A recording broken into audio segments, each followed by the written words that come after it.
What's up, everyone? Welcome to today's video. Welcome to the Video Game Fight School channel. Thank you very much for tuning in. Suicide Squad Killed the Justice League is a shooter. This is something that a lot of people are still in their, in my opinion, still trying to wrap their minds around. Some are even denying that they didn't even know it was a shooter, even when they saw the early gameplay trailer. So shout out to YouTuber Salty Segi for basically pointing out this one gentleman in a podcast who said, when the game was first revealed, they didn't necessarily think the game was going to be like a shooter because they were like, Rocksteady's making a game, and basically walked in talking about how they, in a sense, blinded themselves and not saw this. So my take is I'm going to weigh this game as a shooter in regard to other shooters, and we're going to do a contrast. How are other shooters faring and matching? Because Rocksteady is going into the genre, so if they're the Rocksteady they say they are, then I'm hoping that they're able to pull up and show us some really good game design overall. But what I have to say is, from what I see so far, I don't necessarily see a lot of the complexities that I would like to see in a unique shooter or a game where you're actually putting in RPG elements. Is the RPG side of the game something that is being added as an afterthought? That's my phone alarm ringing. Sorry, guys. Or is it something that you, as a player, are probably going to be able to just skip and ignore?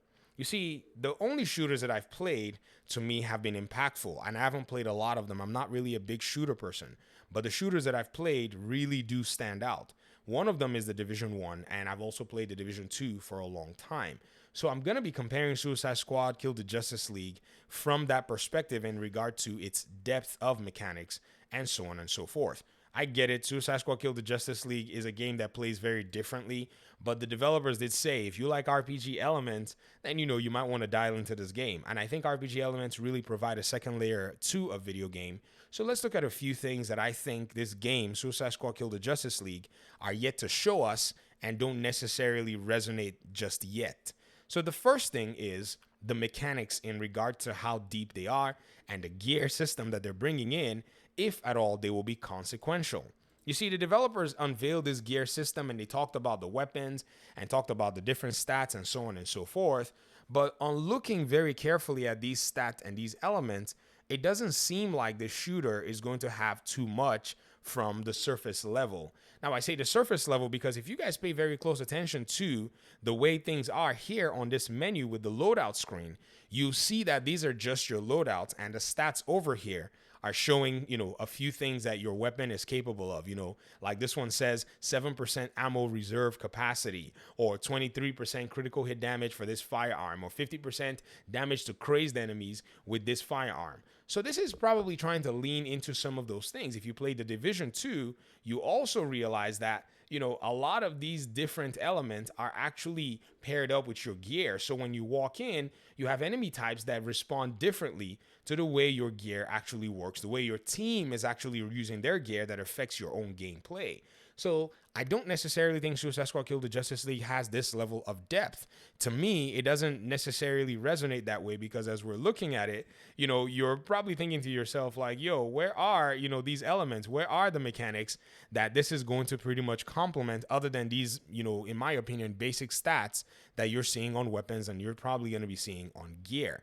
However, I have to say that so far we haven't seen anything about the talents tab on this particular window. So if you look right beside the loadout tab, you're going to see a talents tab. This is where I think a lot of the RPG elements are probably going to be unveiled. Now, it could be that they're basically simple abilities that the characters have, but I don't know how in-depth they'll be. I don't know how consequential they'll be. So Suicide Squad Kill the Justice League, to me, is going to be a surface level game where I play the game maybe once, I maybe play some of the end game activities, but I'm not necessarily able to dial in because there really might not be a lot of the elements that will cause me to continue to play.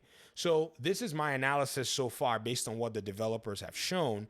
Maybe if they show more, my opinions and my thought process will change. The second thing that I've also noticed about Suicide Squad Kill the Justice League that kind of puts me in an interesting position is when you're actually looking at the game and you're looking at AI and enemy design, it appears that Suicide Squad Kill the Justice League takes the Horde focus in regard to its AI.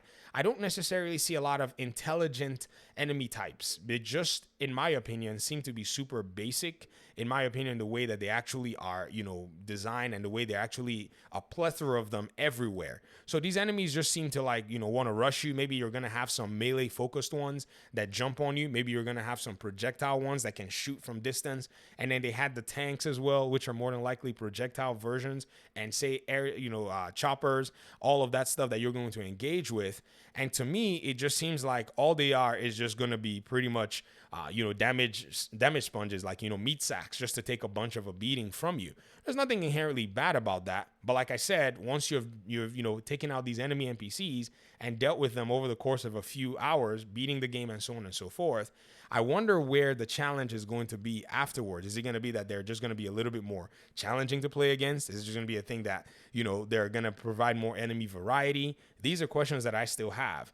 And I'm saying these because, like I said, if you play a game like Tom Clancy's The Division 2, the game has one of the best AIs that I've ever played against. The enemy AI, they have communication mechanics, they have flanking mechanics, they have sneak up mechanics where they will try to sneak up on you when they see you in combat. And because it's a cover-based shooter, it's very easy for you to be able to lose track of what's happening around you. So you're going to pretty much be seeing a lot of different things where Suicide Squad Kill the Justice League and its developers possibly have to come out and showcase what's making their game unique, because they're not necessarily doing anything too strategic in a sense.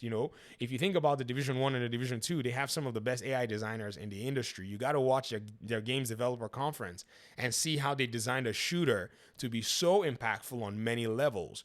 And so on seeing these two aspects not being represented with the Suicide Squad game, I have to say that my own judgment right now, even though it's as reserved as possible, is I still need to know more, because so far so good. There doesn't seem to be anything that is compelling enough to help me realize, okay, this is a live service game that I'm going to be spending time in playing.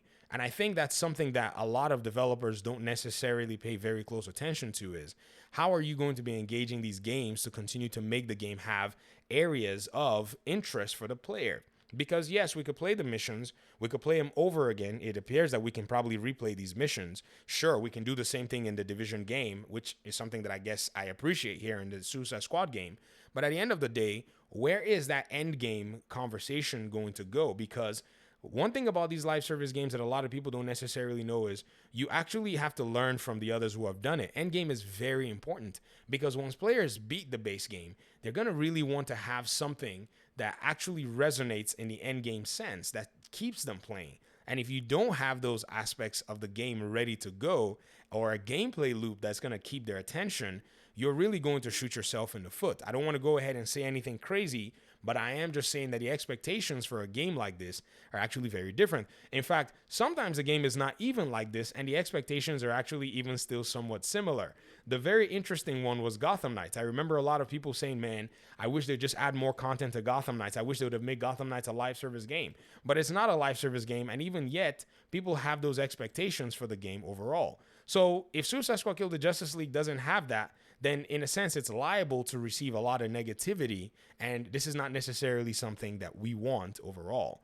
But these are my thoughts so far. I strongly believe that Suicide Squad Kill the Justice League is able to provide a fun gameplay, but at the end of the day, because it's a live service game asking you to come into this ecosystem, the devs have to show us what it is they have to offer in regard to replayability, keeping your interest, and continuing to provide fun and engaging aspects of their game, so that you as a player can weigh and see if this is exactly something you want to dial into for the long term, or maybe for the short term. I'm sure this is probably something that's going to also determine how much you're willing to pay for the game.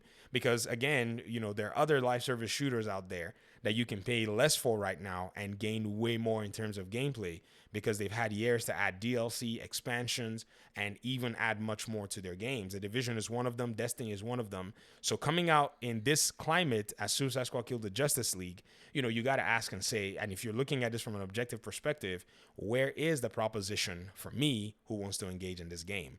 Talk to me in the comment section. I appreciate you guys' time and audience. Let me hear your thoughts so far, and hopefully we'll talk pretty soon in another one. Peace out.